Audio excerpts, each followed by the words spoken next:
And we've known this. And for the first time, we have a secretary that not only has a backbone to do something about it, but he does it because he has personal experience. He understands addiction better than probably any of us in this room. And it takes somebody like that understands the danger that this causes to stand up and push against this, I say, illegal industry, because they're using every loophole they possibly can. And once again, selling it as an energy drink or a dietary, but yet the packages look like it came off the shelf of a cereal box or a candy bar or one of their favorite Mountain Dew drinks. The list goes on. They know who they're targeting. And so, Secretary Kennedy, thank you for standing up and actually doing something about this. Because this isn't anything new. This has been around for years. But without your leadership, this would never happen. So, from my family and every single family that has dealt with this, God bless you and thank you.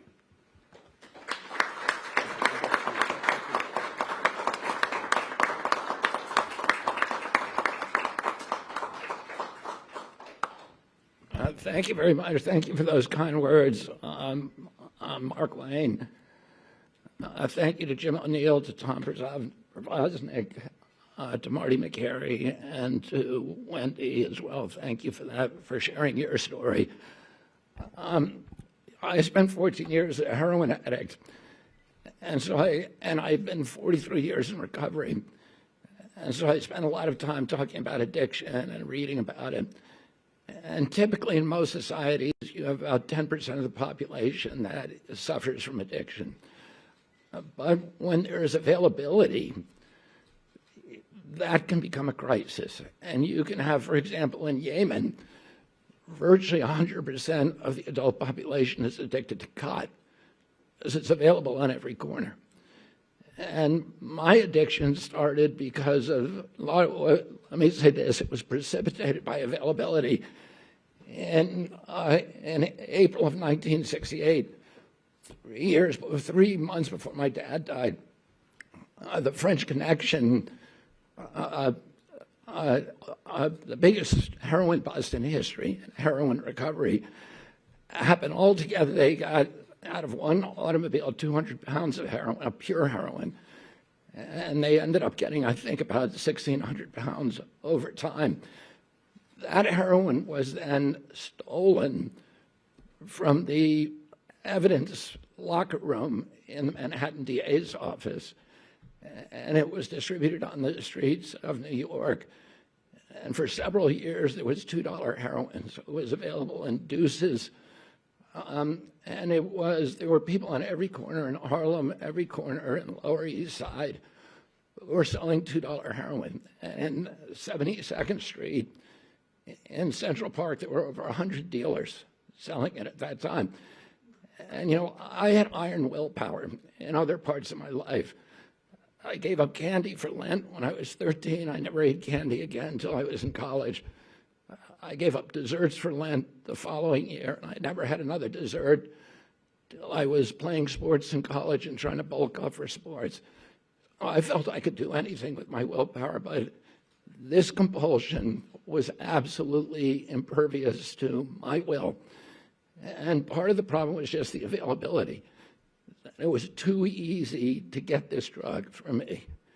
And if you look at the waves of addiction that Marty talked about throughout history, they're all precipitated by availability. Morphine was invented in 1803, and during the 1880s and 1890s, there was an addiction crisis in this country.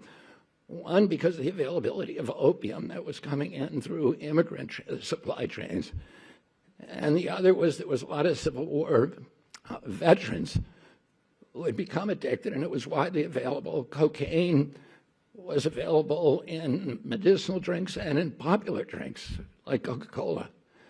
And Congress, in response to that crisis, made heroin and cocaine illegal in 1914.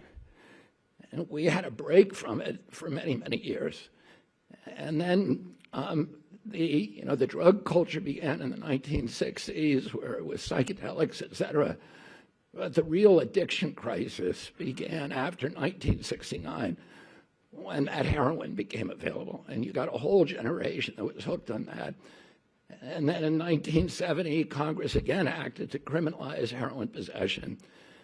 And we got a little bit of freedom until the 1980s, when there was the drug cartels in Mexico and elsewhere developed supply lanes through the Bahamas and Mexico that the DEA was not ready for at that time.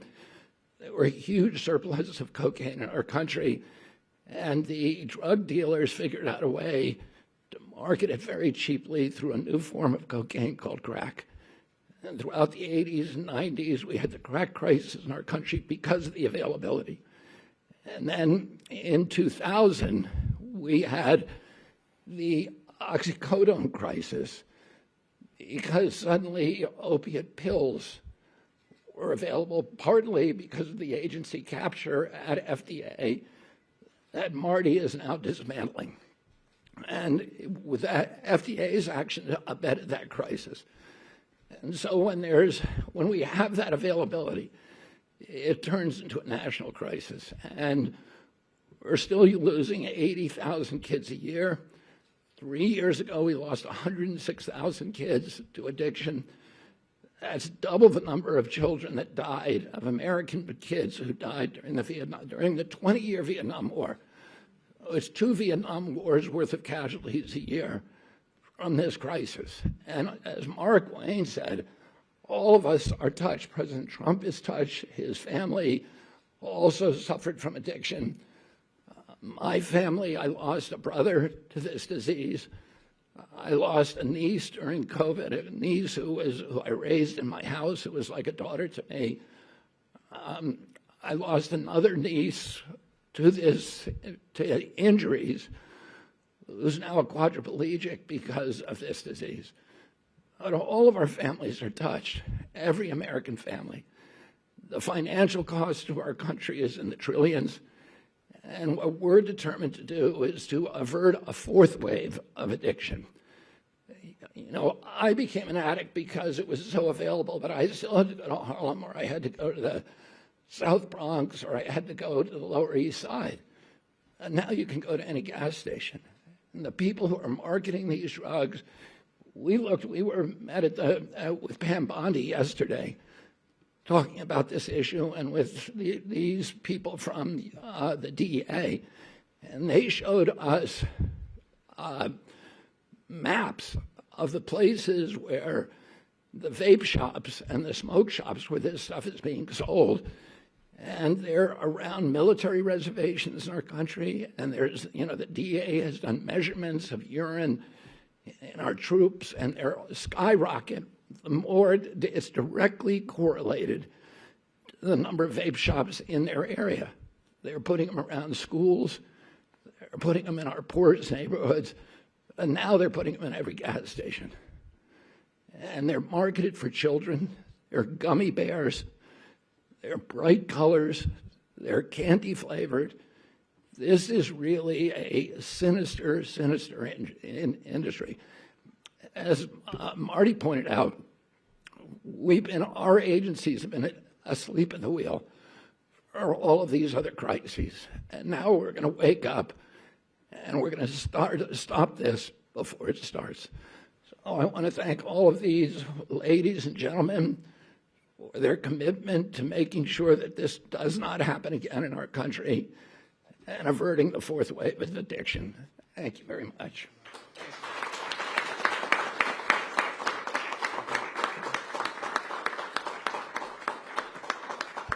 Thank you, Secretary Kennedy. We're now going to take questions from the press.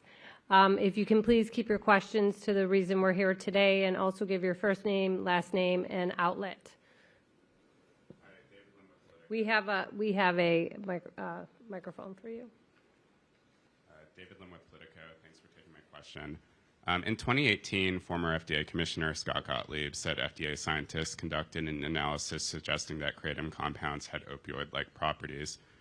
And he said that there is, quote, no evidence to indicate kratom is safe or effective for any medical use.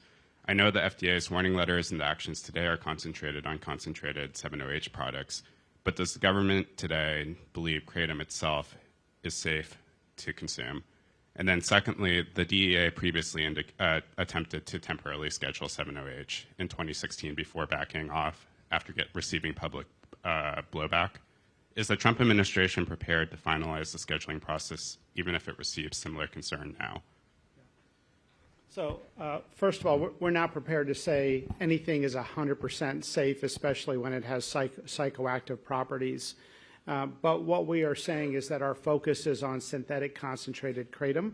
And you point out a good point, and that is that if we talk about all 7-OH, then we're not distinguishing to the public the risk stratification of the synthetic concentrated from the trace amounts of 7-OH that naturally appear in the kratom leaf and have for centuries and have been used in teas and other things. So our scheduling recommendation will delineate trace amounts from synthetic concentrated amounts. Great question. Thank you.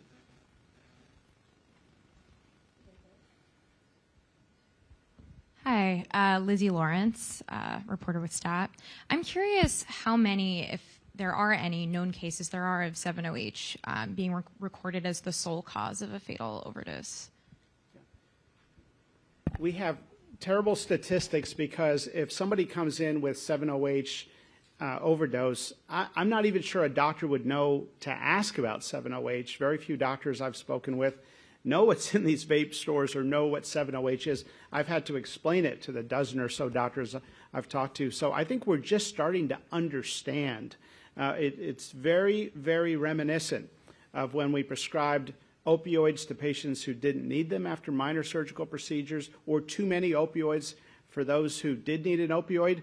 And we would notice some people were coming back for refills at a very high rate, but we hadn't put the two together because we hadn't recognized the addictive nature. So we need better statistics. There is a commitment from NIH to do some research to try to understand this, but this is not something where, you know, after 50,000 Americans have died from it, we want to start that process. Thank you, Lizzie. Hi, Sarah Overmall, CNN. To David's question, what kind of regulation and guidance or scientific evaluation could we see in the future about natural kratom? Look, I think there have been physicians who have had concerns about some claims around natural kratom. We have to prioritize what we work on. So we are going after the killer first, which is the synthetic concentrated kratom, and then we can look into that other question. But we think it's night and day in terms of the public health risk. Thank you.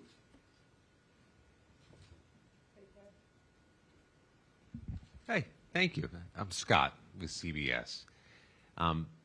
You mentioned the doctors need to become more familiar with the danger here, and you've issued a letter, I think, today to doctors. But what, in fact, changes today?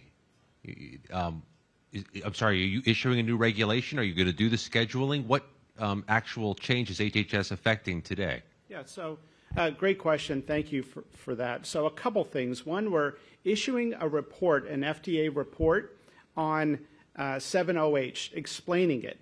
We are putting that out there. We are, and we'd love for you to let Americans know about that report so they can learn. It has both a deep science component and a section for lay people so they can understand the issue. We think every school board should be talking about this. We are, number two, issuing a letter today to the DEA to recommend scheduling above a concentration threshold as a controlled substance. Number three, we are sending a Dear Doctor letter to every physician in the United States warning them about this. And we're going to continue to